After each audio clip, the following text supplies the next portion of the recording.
4 menn sem sendir voru úr landi nýverið sátu í gæsluvarðhaldi vikum saman grunaðir stórfellda brotastarfsemi. Rannsókn lögreglu ekki lokið og engin leið að tryggja að það náist í mennina verði þeir ákærðir. Barnaskóli Kársnes tekur til starfa á morgun þótt skólalóðin sé enn ókláruð og hvorki búið að klæða húsin í helluleikjasvæðið. Skólastjórinn segir að öryggi barna sé ekki stefnt í hættu. Ísraelsmenn hafa gert harðar loftárásir á Gazaborg í dag til að undirbúa innrás þangað. Hungursneyðir á Gaza en íbúar segja þó að það skapi hættu að varpa hjálpargögnum úr lofti.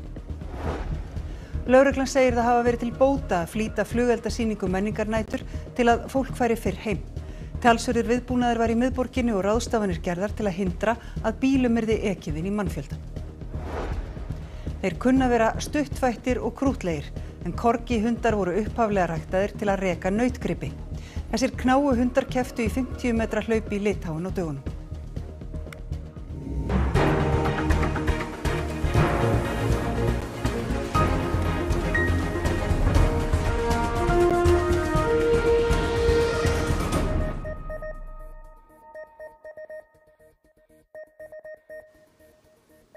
Gott kvöld. 4 menn sem voru til rannsóknar vegna stórfellds fíkniefnabrots voru sendir til Albaníu eftir að hafa setið í 2 mánuði í gæsluvarðhaldi. Mennirnir ganga lausir í heimalandinu og engin leið að tryggja það náist í þá verði gefin út ákæra í málinu.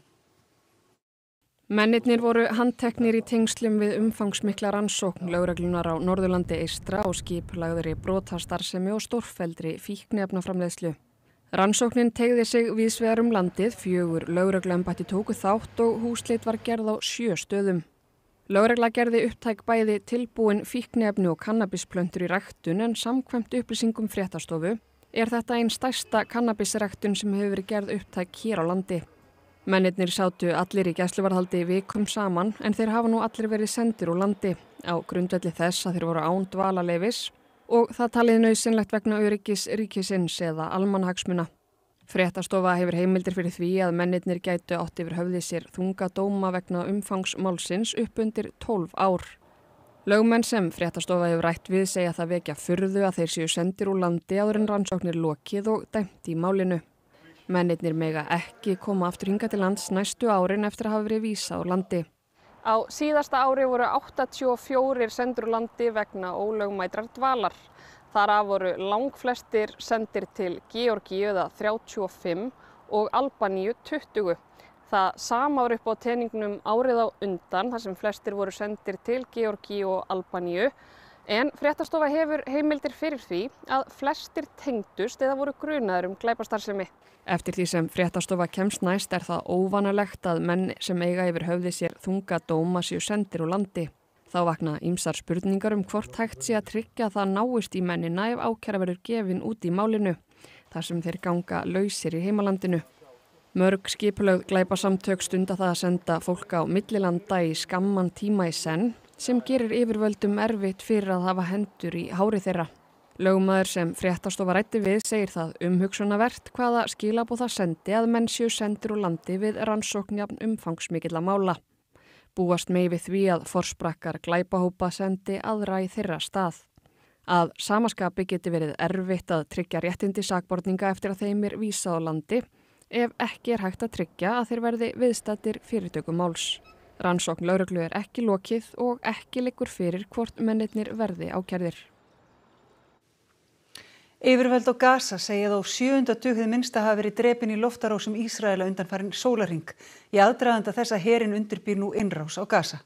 Íbúa þar sárvantar matvæli en segja að hjálpargögn sem varpað úr lofti skapi stórhættu.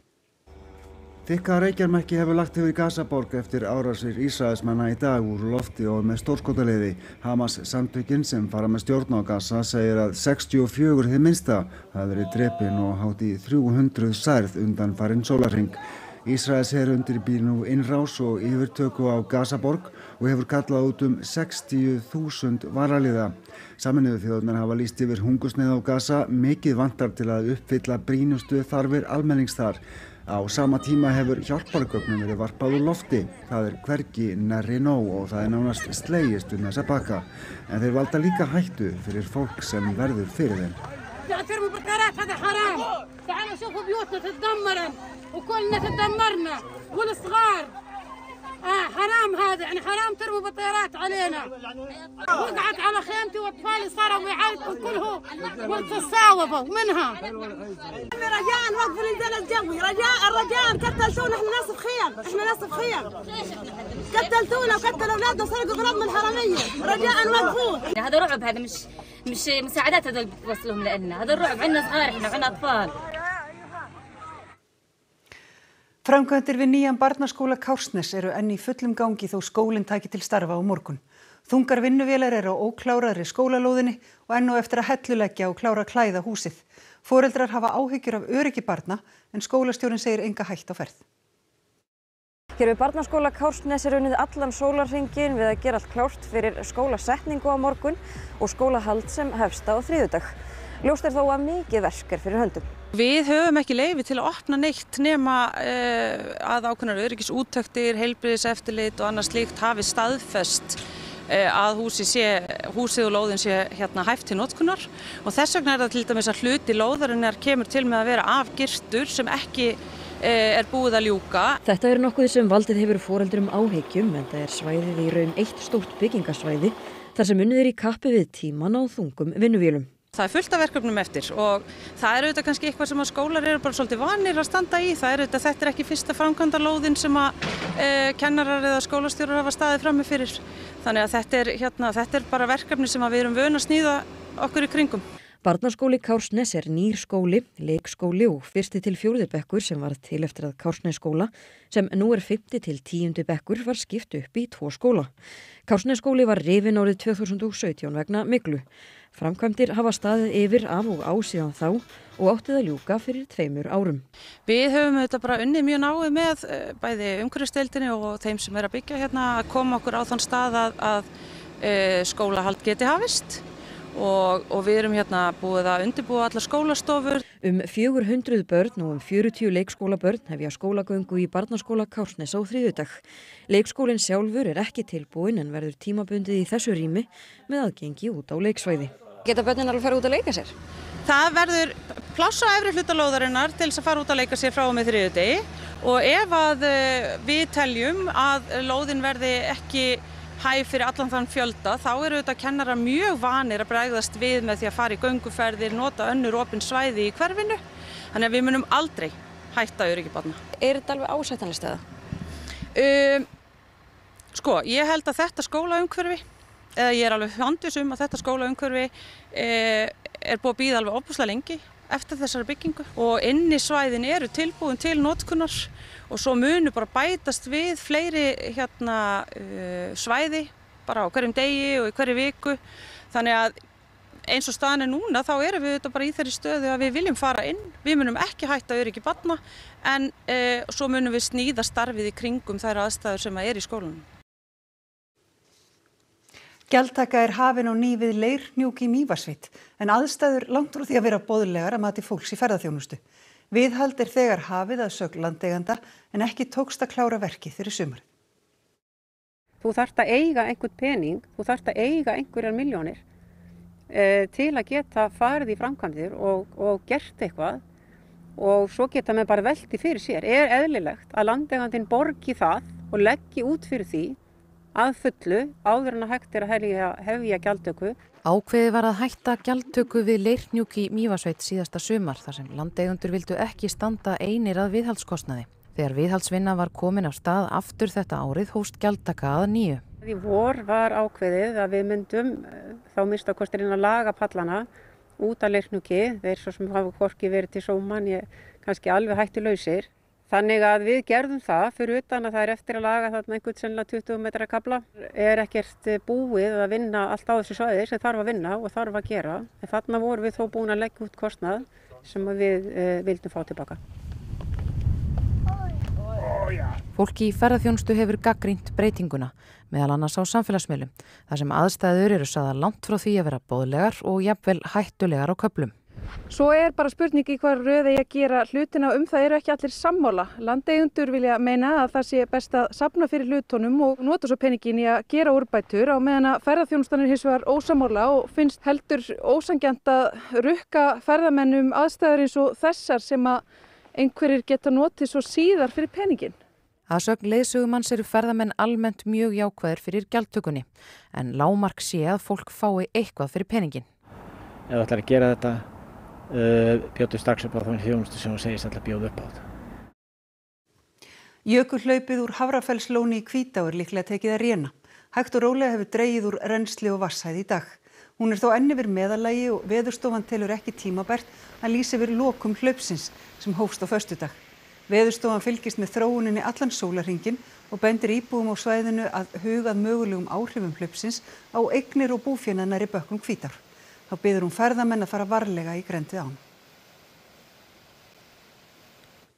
Ráðamenn í Rússlandi og Úkraínu saka hvor annan að standa í vegi fyrir friðarsamkomulagi og utanríkisráðherra Rússland segir að vestræn ríki vilji koma í veg fyrir slíka samninga. Enn er rætt öryggistryggingar fyrir Úkraínu fari svo að samkomulag náist vopnahlé. Það virðast minni líkur en áður á því að það náist að semja frið eða vopnahlé í Úkraínu. Rússar vilja tala það sem kalla rætur þessa ófriðar. Úkraínumenn og vestrænir leiðtogar vilja vopnahlé áður en lengra er haldið. Á sama tíma halda ríki á Vesturlöndum áfram að styðja Úkraínumenn. Síðast í dag þegar forsætisráðherra Kanada mætti til Kiev í tilefni þess að þjóðhátíðardagur Úkraínu var haldinn hátíðlegur. We're investing today $2 billion in new military assistance for Ukraine. 800 million of this will help strengthen Ukraine's arsenal for the most urgently needed defense equipment, drones, ammunition, armored vehicles. Álíka áheita hafa komið síðustu daga þar á meðal frá Svíum og Norðmönnum. Lykilatriðið í friðarviðræðum virðist vera hugmyndin tryggingar fyrir öryggi í Úkraínu, náist að stöðva hernaðinn. Fréttaskýrendur telja að slíkar tryggingar með þátttöku Bandaríkjamanna séu eina forsendan fyrir því að Úkraínumenn vilji ræða við Rússa að gefa eftir landsvæði mögulega. Rússar hafnaði hins vegar að vestræn ríki leggi til herlið í einhvers konar friðargæslu. Karney segir að Rússar eigi ekki að fá að hafa áhrif á það. We are working through with our allies in Coalition of the Willing and with Ukraine the modalities of those security guarantees on the land, in the air, and the sea, and I would not exclude the presence of troops. Lögreglan segir það hafa breytt miklu að flýta menningarnætur dagskránu 1 klukkustund og fólk hafi farið fyrr heim. Miklar öryggisráðstafanir voru í miðborg Reykjavíkur og meðal annars settur upp vegartálmar til að koma í veg fyrir að hægt væri að aka bílum inn í mannfjöldan. Viðbúnaður í miðborginni var aukinn þegar fór að kvölda og lögreglumenn af öllum deildum stóðu vaktina.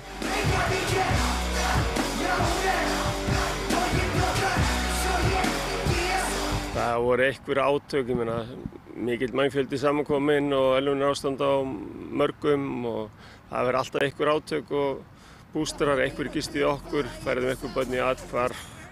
Helpiniður áfengi.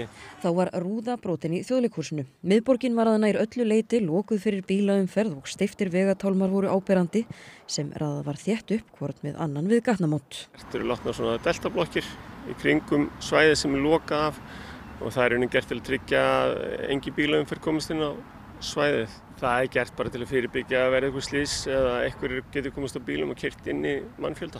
Þetta er í rauninni hryðjuverkavarnir sem voru þarna til staðar í gær. Þetta eru öryggisvarnir. Við erum að tryggja öryggi allra sem eru á svæðinu.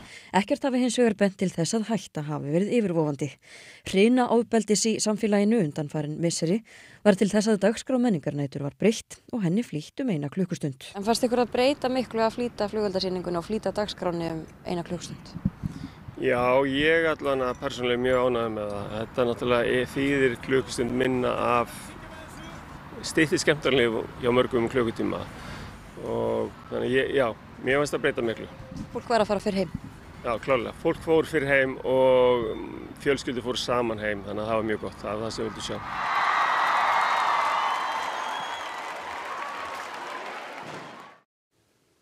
Út í heim. Helmingur íbúa Súdan býr við skert aðgengi að mat. Neyðin er hvergi meiri í heiminum að mati Sameinuðu þjóðanna. Kólerufaraldur hefur gert ástandið þar illt verra. Skert fjármagn, einkum frá Bandaríkjunum, hefur hamlað hjálparstarfið þar verulega. متعانين معاناة شديد من الأكل من المأوى جعانين الأطفال عريانين ما عندنا أي حاجة قاعدين خير ناكل الأنباس ولا مويه ولا اي حاجه ما عندنا. Þetta dæmigerð staða hjá þúsundum íbúa borgarinnar El Fasher í Darfur héraði í Súdan, en hún hefur orðið verst út í borgarastríði sem geisað hefur í landinu í rúm 2 ár. Það hófst þegar upp úr sauð milli hersins og uppreisnarhersveitarinnar RSF sem hefðu gert sameiginlegt valdarán í landinu árið 2021. Leiðtogar þeirra komu sér ekki saman hvernig stjórna ætti landinu. Átökin hafa aðalega verið í höfuðborginni Khartoum og í Darfur héraði. RSF hefur náð til sín suðurhluta Darfur og umsátur þeirra El Fasher hefur kostað fjölda mannslífa. Herinn náði Khartoum frá RSF í mars eftir mikil átök sem lögðu borgina nánast í rúst. What I saw in Khartoum was devastating. It was a decimated city, a Khartoum that was once buzzing with life, almost a ghost town. Ár síðan matvælaáætlun Sameinuðu þjóðanna lýst yfir hungursneyð í Súdan og staðan hefur ekki batnað síðan. Tæplega 25 milljónir manna skortir mat. Það helmingur þjóðarinnar. 2 milljónir glíma við hungursneyð eða eiga það á hættu og 1 af hverjum 3 börnum glímir við vannæringu. Yfir 40.000 hafa verið drepin í stríðinu og 10 milljónir hafa mist heimili sín. UNICEF segir þetta skapa mikla hættu fyrir börn þar sem barist harðast í stríðinu. Children are dying from hunger, they're dying from disease, and they're dying from direct violence. They're being cut off from the very services that could save lives. This is not just hypothetical, it is a looming catastrophe. Til að bæta gráu ofan á svart hefur skæður kólerufaraldur geisað í landinu, sérstaklega í Darfur héraði undanfarnar vikur. Það sem af ári hafa tæplega 49.000 manns smitast og tæplega 1100 látist af völdum kóleru. Aðalástæðan skert aðgengið að hreinu vatni. Nú nýlokið 10 daga átaki í bólusetningum sem vonast til að slái á faraldurinn. أنا كأم اطمنت شديد إنه اللقاح بتاع الكوري ده أول ما جانا إحنا بقينا مطمنين. En stríðið fljótt að breyta þeirri tilfinningu. Fyrir helgi greindu Sameinuðu þjóðirnar frá því að minnst 89 óbreyttir borgarar hefðu verið drepnir undanfarna 10 daga í árásum á hina umsetnu borg El Fasher. Talan líklega hærri. We are particularly horrified that among the most recent spate of civilian killings, 16 appear to have been cases of summary executions. Meðal annars dæmi að maður hafi verið drepinn eftir að hafa sagst vera af ákveðnum ættbálki. Það hefur líka verið ráðist á hjálparstarfsmenn. Engin merki að stríðinu sé að ljúka og á meðan þjáist almenningur. وعندنا عجزة وعندنا أطفال من سوء التغذية. يعني الوضع سيء جدا يا جماعة. رجاء انظر لنا بعين الرحمة والاعتبار. شوفوا علينا احنا حالتنا أسوأ مما تتخيل. Nemendum í staðnámi við Menntaskóla Borgarfjarðar hefur fjölgað mikið og heimavist verður opnuð á næstunni. Skólameistari segir að tenging við nærsamfélagið sé mikilvæg fyrir áframhaldandi vöxt skólans. Menntaskóli Borgarfjarðar einkarekinn skóli í meirihluta eigu sveitarfélagsins Borgarbyggðar. Skólinn var stofnaður 2007 og 200 nemendur stunda þar nám. Ný heimavist fyrir nemendur verður opnuð á næstunni. Nemendur koma til dæmis úr Dalabyggð og Húnavatnssýslum og Akranes og Hvalfjarðarsveit og þar fram eftir götunum. Og akkurat þessa dagana þá erum við að byggja eða kaupa húsnæði fyrir nýja nemendagarða. Áhersla hefur verið á að efla staðnám við skólan. Og það náttúrulega bara vegna þess að þessi skóli var settur á stopp til þess að efla samfélagið.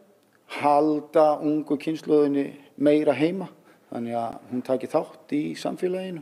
Leitað eftir skoðunum nemenda áframhaldandi þróun. Eins og núna hér við skólan búið að stofna, setja á fót kviku sem svona skapandi rými og það einmitt kemur upp úr hugmyndum nemenda. Lífsnám svona áfangakeðja sem kennd við skólan þar sem verið að leggja áherslu á svona praktíska hluti, fjármál, kynfræðslu, kynvitund og svo mætti lengi telja. Allt kemur þetta beint úr samtölum okkar við nemendur. Og nemendur finna að þeirra skoðanir skipta máli. Þetta ekki bara orð, þetta virkilega þannig. Og sérstaklega því við erum svo lítið skóli að þá einhvern veginn hægt að kennararnir geta aðlagað sér að hvað einasta nemenda. Í grunninn snýst þetta bara það að okkur finnst gaman að vinna með ungu fólki. Og við viljum hlusta á þeirra skoðanir, við viljum fá þeirra svona sýn á framtíð menntunar. Þúsundir áhorfenda mætti í stærsta almenningsgarðinn í Vilníus í Litáen helgina til að horfa á korgihunda sem þangað voru mættir með eigendum sínum hvaðanæfa að úr heiminum. Þessir fótstuttu og fjörugu hundar voru upphaflega ræktaðir til að smala nautgripum og þeir eru fljótari í ferðum en margir gæti haldið. Viðburðurinn var fyrst haldinn í Vilníus fyrir 5 árum, þá tóku aðeins nokkrir hundar þátt. Nú voru þeir á annað 100. Það var ekki aðeins keppt í hlaupi, flottasta geltið fékk líka verðlaun. Og þá skulum við gá hvort það verði hundi út sigandi á morgun. Austlæg átt á morgun 5 til 10 metrar á sekúndu en 10 til 15 við suðurströndina og snarpar kviður við fjöll. Víða rigning en lengst af þurrt á Norðurlandi. Hiti 13 til 20 stig hlýjast fyrir norðan. Nánar veðrið að loknum íþróttum. Við verðum í beinni frá Ísafirði þar sem bikarhátíð er nýhafin. Karlalið vestra í fótbolta er komið með bikarinn heim í fyrsta sinn í sögunni. Meistaramóti Íslands í frjálsíþróttum sem haldið var á Selfossi lauk í dag.